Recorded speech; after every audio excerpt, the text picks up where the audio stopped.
చుమని ప్రార్థన చేసితివయ్యా, మము కరుణించితివయ్యా,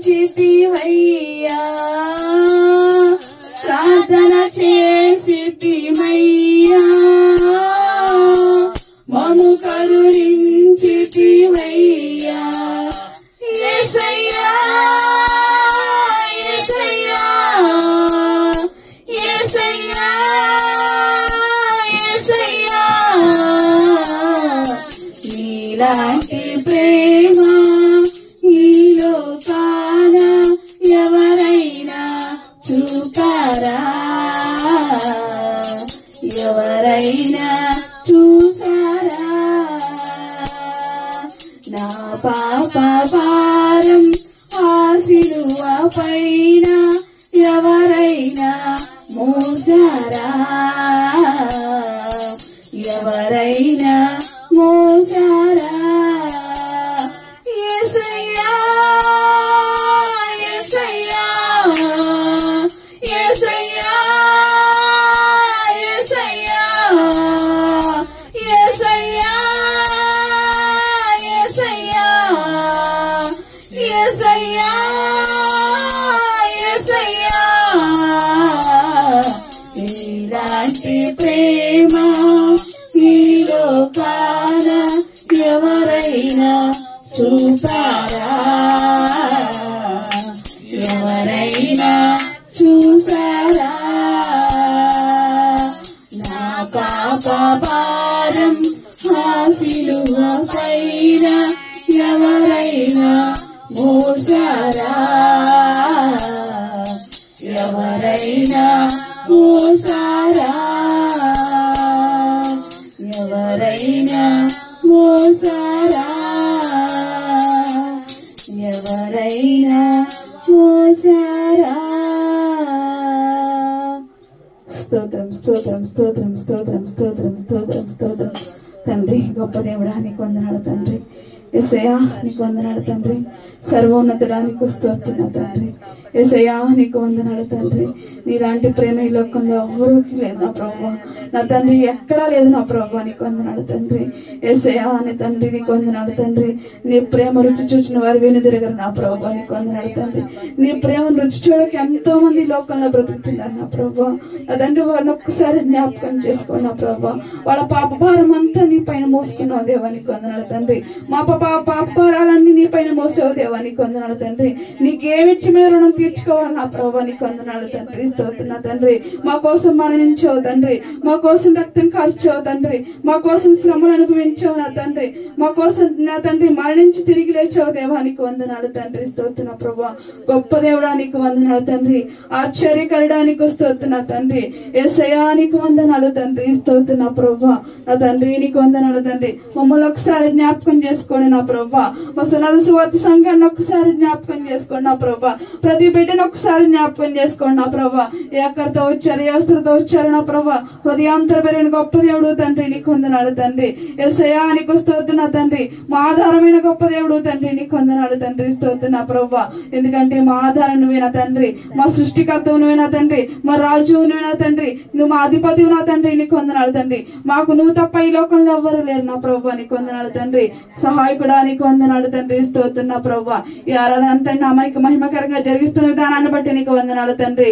యేసయ్యా ఆరాధన ద్వారా పాటల ద్వారా నామానికి మహిమకరంగా జరిగించే తండ్రి. నీకు వందనాలు ప్రభువా. ఇదిగో నా ప్రభువా నిలబడుతున్న దైవజాన్ని నీ ఆత్మతో నింపండి నా ప్రభువా. చెప్పు ప్రతి ఒక్క మాట నా తండ్రి రెండంచెల గల ఖడ్గంలాగా ఉండడానికి సహాయం చేయండి. జీవం కలిగా ఉండడానికి సహాయం చేయండి.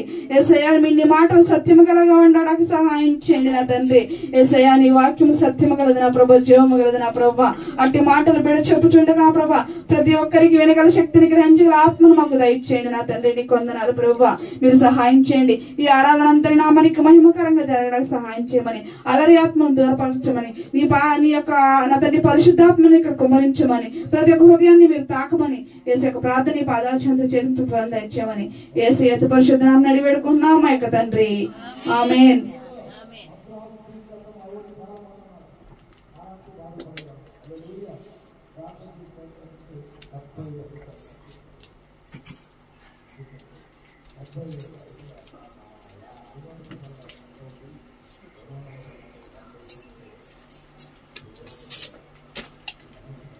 హల్లెలూయా. దేవునికి మహిమ కలుగును గాక. మంచిది. మన ప్రభువును రక్షకుడైన యేసుక్రీస్తు వారి పరిశుద్ధమైన నామంలో కూడా వచ్చింది మీకు అందరికీ కూడా నా హృదయపూర్వక వందనాలు తెలియజేస్తున్నాను. అందరికీ వందనాలండి. అందరు బాగున్నారా? దేవుని దయలో, దేవుని యొక్క క్షేమంలో, దేవుని యొక్క కృపలో అందరూ కూడా సంతోషంగా ఉన్నారని నేను తలంచున్నాను, విశ్వసిస్తున్నాను, ప్రార్థిస్తున్నాను. అందరు బట్టి మరి దేవునికి 2 చేతులు ఎత్తి గంభీరంగా స్తోత్రములు చేద్దాం. ప్రతి ఒక్కరు నోరు తెరచి గంభీరంగా, దేవా ఇవే నా కృతజ్ఞతలు అని, దేవా ఇదే నా హృదయార్పణ అని, ఈ సజీవ యాగముగా ఈ సమయమందు నా హృదయాన్ని అర్పిస్తున్నానయ్యా. అలాగే చేతులు పైకెత్తి నాతో ఏకీభవిస్తూ, నాతో మాట్లాడు ప్రభువా, నీవే మాట్లాడు మయ్యా, నాతో మాట్లాడు ప్రభువా, నీవే మాట్లాడు మయ్యా, నాతో అడగండి ప్రతి ఒక్క. ఆయన మాట్లాడితే, నీవు పలికితే నాకు మేలయా, నీవు పలికితే నాకు మేలయా, నీ దర్శనమే నాకు చాలయా, నీ దర్శనమే నాకు చాలయా, నాతో మాట్లాడు ప్రభువా,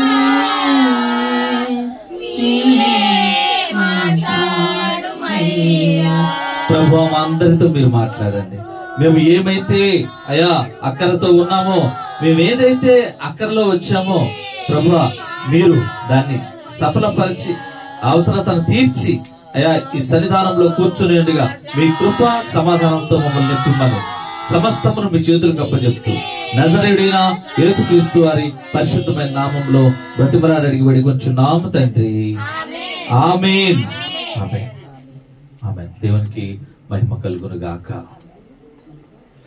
ఈ ఆరాధనలో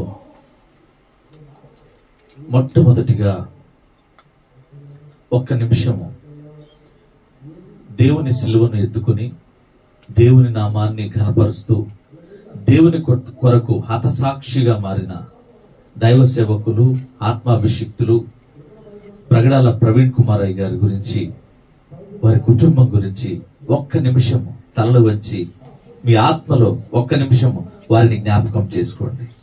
ప్రభు కొరకు ఆయన ఒక ఆత్మార్పణగా ఆయన ప్రాణాన్ని అర్పించారు. ప్రభు కొరకు ఒక సాక్షిగా మారారు. వారి కుటుంబము ఈరోజు క్రైస్తవ్యానికి ఒక ఆనవాలుగా మారింది, ప్రేమకు ప్రతిరూపంగా మారింది.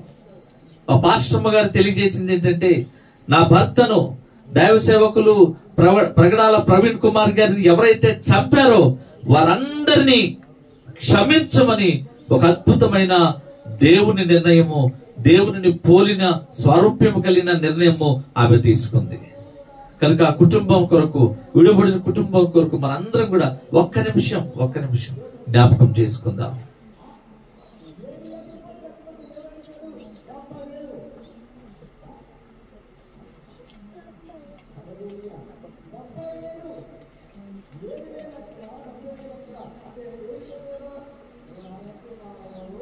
తండ్రి నీకు కృతజ్ఞతలు. దీవించి ఆశీర్వదించమని, విడుబడిన కుటుంబానికి మీ ఆరోగ్య నెమ్మదిని కలగజేయమని, మీ యొక్క జీవవాకు నుంచి అయ్యా ప్రభా మీ బిడ్డను మీరు మహిమలో ఉంచారు. అందరూ బట్టి స్తోత్రాలు. విడుబడి కుటుంబాన్ని ఒకసారి జ్ఞాపకం చేసుకోమని నజరేయుడైన యేసుక్రీస్తు నామములో ఈ ఆరాధనలో మీరే మాకు తోడుగా ఉండి నడిపించమని, సహాయం చేయమని అడిగి వేడుకొచ్చున్నాము తండ్రి. ఆమేన్. ఆమేన్. దేవునికి మహిమ కలుగును గాక. మంచిది. ఇప్పటి వరకు కూడా ప్రార్థనలతో కృతజ్ఞతాస్తుతులతో యాచనలతో దేవుని నామాన్ని ఘనపరిచాం. అందును బట్టి స్తోత్రాలు చెల్లిద్దాం. వాక్యమునకు మనము సిద్ధపడే ముందు, ప్రభువుకు అయ్యా మనం అప్పగించే ముందు వాక్యముతో మనలను సరిదిద్దుకోవడానికి ప్రభు వాక్యమును ఉంచారు. అందును బట్టి స్తుతులు స్తోత్రములు చెల్లిద్దాం. హల్లెలూయా. మనము దేవుడు ఏమై ఉన్నాడో ఎరిగి ప్రార్థించాలి. దేవుడు ఏమై ఉన్నాడో ఆయన చిత్తమును ఎరిగి స్తుతించాలి. దేవుణ్ణి ఎరిగి మనము కృతజ్ఞతాస్తుతులు చెల్లించాలి. ఆయన ఏమై ఉన్నాడో, ఏమై ఉండబోతున్నాడో, ఏమయ్యి ఆయన స్థిరపడ్డాడో దానిని ఎరిగి మనం జీవించినట్లయితే దేవుని చిత్తమెరిగి జీవించిన వారమవుతాము. హల్లెలూయా. ఈరోజు దేవుని చిత్తాన్ని నాకు తెలుసయ్యా, నేను దేవుని చిత్తాన్ని ఎరిగి జీవిస్తున్నాను అన్నవారు ఒకసారి చేయలేపండి. దేవుని చిత్తం ఎరిగి జీవించేవారు, దేవుని చిత్తాన్ని ఎరిగేవారు. హల్లెలూయా. చిన్న సంఘమైన మన సంఘం మంచిదని, మన సంఘము దేవునితో దైవత్వముతో దేవుని యందు భయభక్తులతో ఉంటుందని నేను నమ్ముతున్నాను. హల్లెలూయా. ఉన్న 6 4 చేయొచ్చారు. హల్లెలూయా. అంటే దేవుని చిత్తాన్ని ఎరిగి జీవిస్తున్నారని అందును బట్టి దేవునికి మహిమ ప్రభావములు కలుగును గాక. రండి పరిశుద్ధ గ్రంథాన్ని ఒకసారి చేతపట్టి, వాక్యము సత్యము, వాక్యము జీవము, వాక్యము పరలోక మార్గము. రండి ఎఫెసీయులకు రాసిన పత్రిక 5వ అధ్యాయము 17వ వచనము. త్వరగా మీరు రిఫరెన్స్ లు చదవాలండి. ప్రతి ఒక్కరు కూడా చదవడానికి ప్రయత్నించండి. మీరు అవివేకులు కాక ప్రభు యొక్క చిత్తమేమిటో గ్రహించుకొనుడి. ఎందు నిమిత్తం అంట, ఎందు నిమిత్తము? నీకిచ్చిన జీవితం నిమిత్తం, నీకిచ్చిన బ్రతుకు నిమిత్తము, నీవు జీవిస్తున్న జీవితం నిమిత్తము, జీవించే జీవిత విధానంలో దేవుని చిత్తమేదో ఎరిగి నువ్వు జీవించాలి. దేవుని చిత్తమేదో కనుగొని నువ్వు జీవించాలి. దేవుని చిత్తమేదో నువ్వు తెలుసుకుని నువ్వు బ్రతికినట్లయితే అద్భుతంగా ప్రభు నిన్ను దేవుని నామానికి మహిమకరంగా ఉంచుతాడు. చూడండి, ఇందు నిమిత్తము చదవమ్మా. ఇందు నిమిత్తము మీరు అవివేకులు కాక ప్రభు యొక్క చిత్తమేమిటో గ్రహించుకొనుడి. ఇందు నిమిత్తము అవివేకులు కాక ప్రభువు యొక్క చిత్తం ఏమిటో గ్రహించుకొనుడి. అంటే ప్రభువు చిత్తము తెలుసుకోమని ఎఫెసీ సంఘానికి రాస్తున్న లేఖలో ఒక లైన్ ఏంటంటే, మీరు ప్రభు చిత్తం ఎరిగి జీవించండి, ప్రభు చిత్తమును తెలుసుకోండి. ప్రభు చిత్తమును తప్పకుండా తెలుసుకోవాలి. ఎందుకంటే నీవు కార్యము చేయాలన్నా, నువ్వు అభివృద్ధి పొందాలన్నా, దేవుని యొక్క కార్యము నీలో జరగాలి అంటే దేవుని చిత్తం ఏదో ముందు నువ్వు గ్రహించాలి, తెలుసుకోవాలి. ప్రభు చిత్తాన్ని ఎరిగి దాని ప్రకారం జీవిస్తూ పనిలో నువ్వు ఉండాలి, పరిచర్యలో ఉండాలి. సేవకునిగా ఉన్న నువ్వు సంఘమును దేవుని నామానికి మహిమకరముగా నడిపించాలి. నేడు దేవునికి కావాలి ఏంటంటే దేవుని చిత్తమెరిగి నువ్వు జీవించేది. హల్లెలూయా. రోమిలకు రాసిన పత్రిక 12వ అధ్యాయం 1-2 వచనంలో కూడా దేవుని చిత్తమెరిగి జీవించాలి. రోమిలకు రాసిన పత్రిక 12:1-2. కాబట్టి సహోదరులారా, పరిశుద్ధమును దేవునికి అనుకూలమైన సజీవ యాగముగా శరీరములను ఆయనకు సమర్పించుకొనుడి.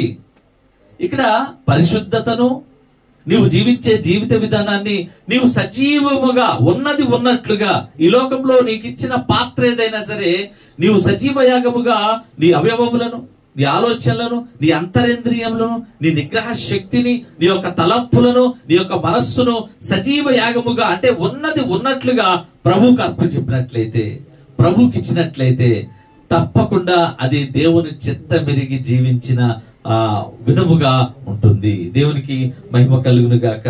మరి దేవుని చిత్తమెరిగి జీవించాలి, దేవుని చిత్తమెరిగి జీవించాలి, దేవుణ్ణి తెలుసుకుని జీవించాలి. దేవుడు ఏమై ఉన్నాడో తెలుసుకుని బ్రతకాలి అని చెప్తున్నారు. అసలు దేవుని చిత్తము ఎలా కనుక్కోవాలి, దేవుని చిత్తాన్ని మనము తెలుసుకోవాలి. అది దేవుని చిత్తాన్ని కనుగొనాలంటే మనమేం చేయాలి? అంతే కదా, దేవుని చిత్తాన్ని కనుగొనాలంటే మనం ఏం చేయాలి? రండి చూద్దాం. మనం ఏం చేయాలంటే మొదటి మాట, సంపూర్ణంగా నీ హృదయాన్ని దేవునికి సమర్పించాలి. ఏమండి, అవకతవకగా కాదు, అనాలోచనగా కాదు, ఏదో శుక్రవారమో ఆదివారమో కాదు, ప్రార్థనకు వెళ్ళిన గంటే కాదు, మీటింగ్లకు వెళ్ళిన 3 గంటలు కాదు, గుర్తొచ్చినప్పుడు కాదు, ఏదైనా నీవు కార్యం తలపెట్టినప్పుడు కాదు, వివాహ సమయాల్లో కాదు, శుభ కార్యక్రమాల్లో కాదు. దేవుని చిత్తము సంపూర్ణంగా నీ ఎడల ఉండాలి అంటే ముందు నీవు సజీవ యాగముగా సంపూర్ణముగా నీ హృదయాన్ని దేవునికి అప్పగించాలి. 37వ కీర్తనలు 5వ చరణం. మనము మన మార్గాలను, మన యొక్క ఆలోచనలను, మన యొక్క తలంపులను, మన యొక్క ప్రయత్నాలను సజీవంగా దేవునికి సమర్పించాలి. మన మార్గాలను సజీవంగా దేవునికి సమర్పించాలి. 37వ కీర్తనలు 5వ చరణం. నీ మార్గమును యెహోవాకు అప్పగింపుము, నీవు ఆయనను నమ్ముకొనుము, హల్లెలూయా, ఆయన నీ కార్యమును నెరవేర్చును. ఇక్కడ 37వ కీర్తనలో మనం చదువుకున్న మాట చదువు. నీ మార్గములు ఎవరికి అప్పచెప్పాలంట? మనం ఎవరికి అప్పచెప్తాం? ముందుగా నీకు ఇష్టము ఎవరైతే వారికి అప్పచెప్తాం. ఏమండి, ఎవరు నీకు ప్రేమగా ఉంటారో వారికి అప్పచెప్తాం. ఎవరు నిన్ను రోజు ఫోన్ చేసి పలకరిస్తారో వారికి అప్పచెప్తాం. ఎవరు నిన్ను ఇష్టపడుతున్నారో, నీ హృదయానికి ఎవరు దగ్గరగా ఉంటారో, నీ కుటుంబానికి ఎవరు సమీపంగా ఉంటారో, దినదినము కూడా ప్రవర్తమానంగా ప్రతిరోజు వారితో ముచ్చట్లు ముచ్చట్లు చెబుతూ బాధాకాని కొడుతూ ఉంటారో వారికి మీ యొక్క మార్గాలను, పనులను, ప్రయత్నాలను, నీలో ఉన్న ఆశలను చెప్తూ ఉంటారు. ఈ వాక్య భాగం ఉంటున్న దేవుని బిడ్డలారా, నీ మార్గాలు, నీ యొక్క ఆలోచనలు, నీ యొక్క ప్రయత్నాలు సజీవంగా దేవునికి సమర్పించాలి. దేవుని చిత్తాన్ని నువ్వు జరిగించాలంటే, దేవుని చిత్తం ఏమిటో కనుక్కోవాలంటే ముందుగా మొదటి మాట, నీ మార్గాలను, నువ్వు ప్రయత్నాలను సజీవంగా నీ హృదయాన్ని దేవునికి సమర్పించాలి. సమర్పిస్తున్నారా?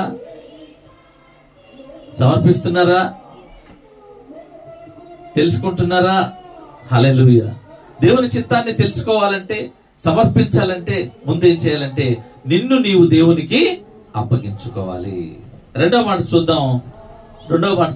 రోమీయులకు రాసిన పత్రిక 12వ అధ్యాయం 2వ వచనం చదవండి. మనము ట్రాన్స్ఫార్మ్ అయిపోవాలి. ముందుగా మనం మార్పు చెందాలి. ముందుగా మనము మారాలి. మనం మారినట్లయితే దేవుని చిత్తం కనుగొనే స్థితిలోకి మనము వస్తాం.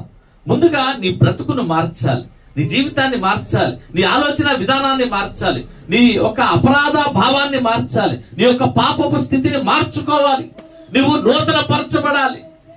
ఈ మధ్యలో నుండి పరలోకపు ధ్యానంలోనికి వచ్చేయాలి.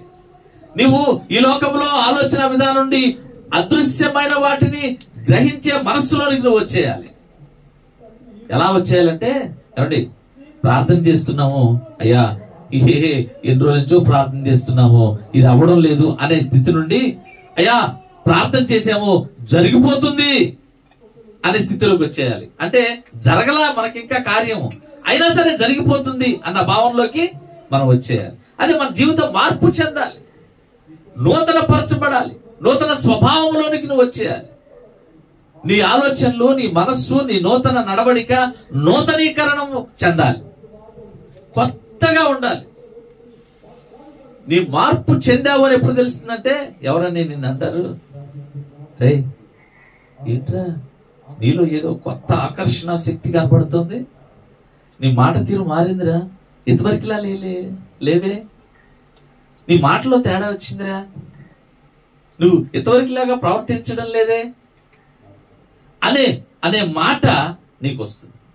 అప్పుడు నువ్వు నీ ఆత్మీయ అలంకారం, ఆత్మీయ గుణాలంకారంలో అద్భుతమైన ఆ దేవుని కృప దాగి ఉంటుంది. హల్లెలూయా.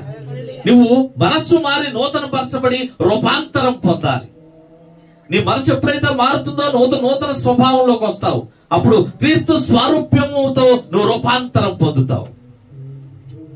నువ్వు దేవుని చిత్తము కనుగొనాలంటే, దేవుని చిత్తాన్ని కనుగొనాలంటే నువ్వు నీ మనస్సు నూతన పరచబడి రూపాంతరము పొందాలి. మూడో మాట చూద్దాం. చూడండి, కీర్తనలు 119వ కీర్తనలు 97వ చరణంలో వాక్యమును దినము చదవాలి, ధ్యానించాలి. ఏంట్రా ప్రతిరోజు ఆ వాక్యం చదవమంటారు పాస్టర్ గారు? ఈ రోజు ఎందుకు, ఆదివారం ఒక రోజు చదివితే సరిపోదా? ఏమండి, లేకపోతే గుర్తొచ్చినప్పుడు ఎప్పుడైనా తీసి సరిపోదా? ప్రతిరోజు వాక్యం చదవాలా? అవును, ఎస్, ప్రతి దినము వాక్యం చదవాలి.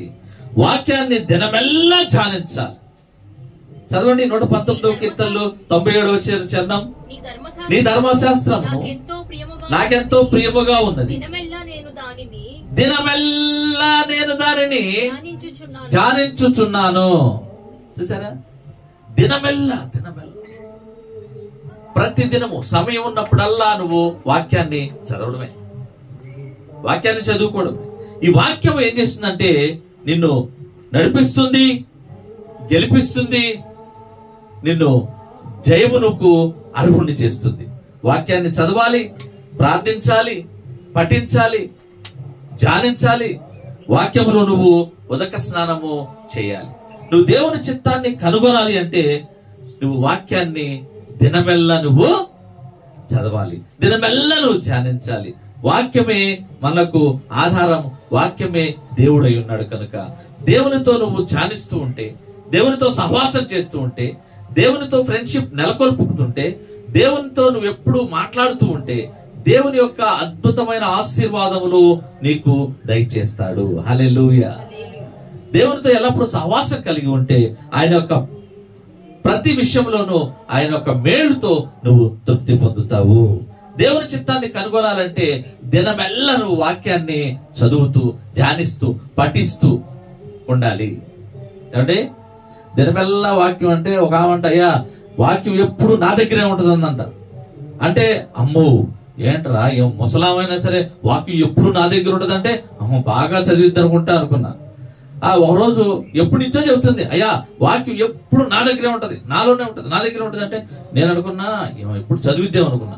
ఒకరోజు ఇలాగే అంటుంది, అమ్మ ఎంతవరకు చదివావు, ఏం చదివావు అంటే చదవటం ఏంటే నాకు చదువు రాదుగా అంది. మరి ఏం చేస్తున్నాను అంటే వాక్యాన్ని నా తల దగ్గర పెట్టుకున్నా అంటుంది.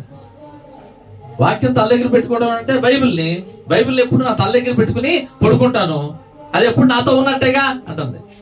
కాదమ్మా, వాక్యం తల దగ్గర కాదు, నీ తలలో ఉండాలి వాక్యం అని చెప్పాను. వాక్యం తల దగ్గర పెట్టుకోవడం, గుండె మీద పెట్టుకోవడం కాదు.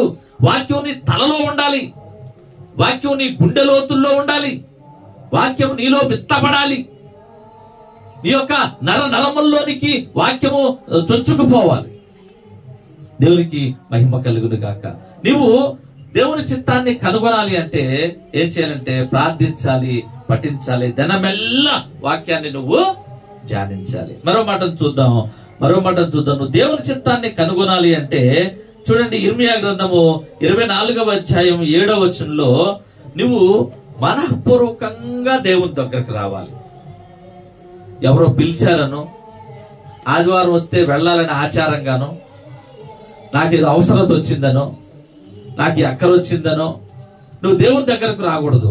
దేవుని దగ్గరికి వెళ్ళాలంటే మనఃపూర్వకంగా నువ్వు దేవుని దగ్గరకు రావాలి, మనస్ఫూర్తిగా నువ్వు దేవుని దగ్గరకు రావాలి. నువ్వు మనఃపూర్వకంగా దేవుని దగ్గరకు వస్తే అద్భుతమైన ఆ ప్రేమను నువ్వు కొనుక్కుంటావు, తీసుకుంటావు. దేవుణ్ణి అంటి జీవించిన దాంతో సమానంగా నువ్వు జీవిస్తావు. చదువమ్మా. వారు పూర్ణ హృదయముతో నా యొద్దకు తిరిగి రాగా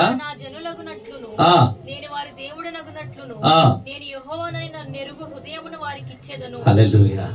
నువ్వు పూర్ణ హృదయముతో తిరిగి రావాలి, మరలా తిరిగి రావాలి, తిరిగి ట్రాన్స్ఫార్మ్ అవ్వాలి. నువ్వు ఇప్పటి వరకు ఎలాగో ఉన్నావు లోకంలో, ఇగో ఈ రోజు నుండి ఈ క్షణంలో తిరిగి టర్న్ ఆఫ్ ద గాడ్, నువ్వు రిటర్న్ అయిపోవాలి. మరలా తిరిగి దేవుని దగ్గరకు రావాలి. మరలా తిరిగి దేవుని దగ్గరకు వస్తే ఆయన దేవుడగినట్లు, నువ్వు నమ్మునట్లుగా మరలా తిరిగి నిన్ను దేవుని దగ్గర వచ్చేవానిలాగా చేస్తాడు. దేవునికి మహిమ కలుగును గాక. హల్లెలూయా. దేవుని చిత్తాన్ని కనుగొనాలంటే నువ్వు మరలా తిరిగి దేవుని దగ్గరకు రావాలి. మనస్ఫూర్తిగా దేవుణ్ణి ప్రేమించాలి. దేవుని అంటి పెట్టుకుని జీవించాలి. ఇక్కడ దేవుని స్వరాన్ని విని విధేయత చూపే హృదయం ఉండాలి. ఇక్కడ మొదటి సమూయేలు గ్రంథం 3వ అధ్యాయము 4, 5, 6 వచనాలు చూస్తే సమూయేలు దేవుని స్వరము విన్నాడు. చూడండి, మొదటి సమూయేలు గ్రంథము 3వ అధ్యాయము 4, 5, 6 వచనములు. యెహోవా సమూయేలును పిలిచెను. అతడు చిత్తమండి నేనున్నానని చెప్పి ఏలియా దగ్గరకు పోయి, నీవు నన్ను పిలిచితివి కదా, నేను వచ్చాననెను. అతడు, నేను పిలువలేదు, పోయి పండుకొనమని చెప్పగా అతడు పోయి పండుకొనెను. యెహోవా మరలా సమూయేలును పిలువగా సమూయేలు లేచి ఏలి యొద్దకు పోయి, చిత్తము, నీవు నన్ను పిలిచితివి గనుక వచ్చితిననెను. అయితే అతడు, నా కుమారుడా, నేను నిన్ను పిలవలేదు, పోయి పండుకొనమనెను. హల్లెలూయా. ఇక్కడ నువ్వు దేవుని చిత్తాన్ని కనుగొనాలి అంటే దేవుని స్వరాన్ని విని విధేయత చూపే హృదయము మనకు ఉండాలి. దేవుని స్వరాన్ని వింటున్నాం, కానీ విధేయతతో ఆయన నామాన్ని ఘనపరిచి ఆయన స్వరాన్ని వినే తత్వంలో మనం ఉండడంలా. కనుక నువ్వు దేవుని చిత్తాన్ని కనుగొనాలి నీ జీవితంలో, నీ జీవితం పట్ల అని నీకుంటే నువ్వు దేవుని స్వరం వినాలి. దేవుని స్వరం వినాలంటే దేవుని స్వరాన్ని విని విధేయత చూపే హృదయం మనకు ఉండాలి. దేవుని చిత్తం కనుగొనాలంటే దేవుని స్వరాన్ని విని స్వరానికి విధేయత చూపే హృదయం మనకు ఉండాలి. హల్లెలూయా. దేవుని చిత్తాన్ని కనుగొనాలంటే దేవుని సంపూర్ణంగా నీ హృదయాన్ని సమర్పించాలి. తర్వాత మనసు మారి నూతన పరచబడి రూపాంతరం పొందాలి. వాక్యాన్ని దినమల్లా ధ్యానించాలి. నీ మనసు నూతన మగుట వలన రూపాంతరం పొందుతుంది. అలాగే మనపూర్వకంగా దేవుని దగ్గరకు రావాలి. అలాగే సమూయేలు దేవుని స్వరం విన్నాడు, మనం కూడా దేవుని స్వరం వినలాగున మనం ఉండాలి. అసలు ఎందుకు దేవుని చిత్తం చేయాలి? దేవుని స్వరం వినాలి అంటే, దేవుని చిత్తాన్ని కనుగొనాలి అంటే ఎందుకు? అసలు మనకు అవసరమా? మనకెందుకు ఈ బాధలు? మన సాఫ్ట్వేర్ మనం చేసుకోవడం, మన పనికి మనం వెళ్ళడం, ఏమండి, మన ఉద్యోగం, మన వ్యాపారంలో మనం వెళ్ళడం, అలా ఉండొచ్చు కదా. ఎందుకు దేవుని చిత్తం చేయాలి అంటే 3 మాటలు చెప్పి నేను ముగించి వేస్తున్నాను. దేవుని ప్రజలుగా ఉండుటకు దేవుని చిత్తము చేయాలి. గట్టిగా చప్పట్లు కొట్టుచు దేవుని నామాన్ని కనపరుద్దాం. నువ్వెవరివి అంటే నువ్వు దేవుని సొత్తు. దేవుడు తన ప్రాణం ఇచ్చి నిన్ను కొనుక్కున్నాడు, తన రక్తాన్ని ఇచ్చి నువ్వు కొనుక్కున్నాడు. ఇదిగో నువ్వు దేవుని ప్రజలవి, దేవుని సొత్తు. కనుక దేవుని ప్రజలుగా ఈ లోకములో ప్రత్యేకంగా జీవించడానికి నువ్వు దేవుని చిత్తాన్ని కనుగొనాలి. రెండవ మాట ఏంటంటే పరలోక రాజ్యములో ప్రవేశించుటకు నువ్వు దేవుని చిత్తాన్ని కనుగొనాలి. ఎందుకు దేవుని చిత్తం చెయ్యాలి అంటే పరలోక రాజ్య ప్రవేశము నీకు ఉంది కనుక. మూడవ మాట ఏంటంటే నిరంతరము నిలబడుటకు నువ్వు దేవుని చిత్తం చేయాలి. నిలబడే శక్తి నీకుండదు, కానీ దేవుని సహాయము చేత గొలియాతు లాంటి సమస్యల ముందైనా, ఎక్కలేని కొండలైనా ఎక్కించే ఆ పరిశుద్ధుని ఎదుట నువ్వు నిలబడాలి అంటే దేవుని చిత్తము చెయ్యాలి. ఎందుకు దేవుని చిత్తం చెయ్యాలి అంటే మొదటిది ప్రజలుగా ఉండుటకు దేవుని చిత్తము చేయాలి. ఆయన రాజ్యంలో ప్రవేశించుటకు దేవుని చిత్తం చేయాలి. నిరంతరము నిలుచుటకు దేవుని చిత్తము చేయాలి. హల్లెలూయా, హల్లెలూయా. దేవుని చిత్తాన్ని కనుగొనాలంటే ఇన్ని మాటలు, ఈ మాటలను సంపూర్ణంగా పరిపూర్ణంగా మనలో ఉంచుకొని ఈ విత్తబడిన వాక్యాన్ని ప్రభువుకు సమర్పించి ఈ రోజు నుండైనా నువ్వు సజీవ యాగముగా ప్రభువుకు సమర్పించుకోవాలి. నీ మార్గాలను ప్రభువుకు అప్పచెప్పండి. దేవుని చిత్తం చేసేవారిగా మనం ఉందాం. ఎంతో మంది అసంపూర్తిగానే ఉన్నారు. దేవుని చిత్తాన్ని చేసేవారిగా లేరు, దేవుని చిత్తం నెరవేర్చేవారిగా లేరు, దేవుణ్ణి ఆనందపరిచేవారిగా లేరు. ఏదో ఒక విషయంలో తప్పిపోతున్నారు. కనుక ప్రభువా, ఈనాటి నుండి నేను నీ చిత్తం చేసేలాగా నాకు సహాయం చేయి. ఇగో దేవుని చిత్తం కనుగొనాలి అంటే మనం ఏం చేయాలో కూడా ప్రభు ఉదయ కాలంలో చెప్పారు. ఏం చేయాలి? మన మార్గాలను దేవునికి అప్పచెప్పాలి. మనస్ఫూర్తిగా మనం హృదయాలను సజీవంగా సమర్పించాలి. రూపాంతరం పొందాలి. దినమెల్ల వాక్యాన్ని ధ్యానించాలి. సమూయేలు దేవుని స్వరం విని విధేయత చూపినట్టు మనం కూడా దేవుని యొక్క స్వరం విని విధేయతను చూపాలి. దేవుడు ఈ మాటలను తన వెనుకల్లో దీవించును గాక. వాక్యం దీవించి ఆశీర్వదించును గాక. మహాపరిశుద్ధుడా, మహోన్నతుడా, దేవుని చిత్తమును కనుగొని సంపూర్ణంగా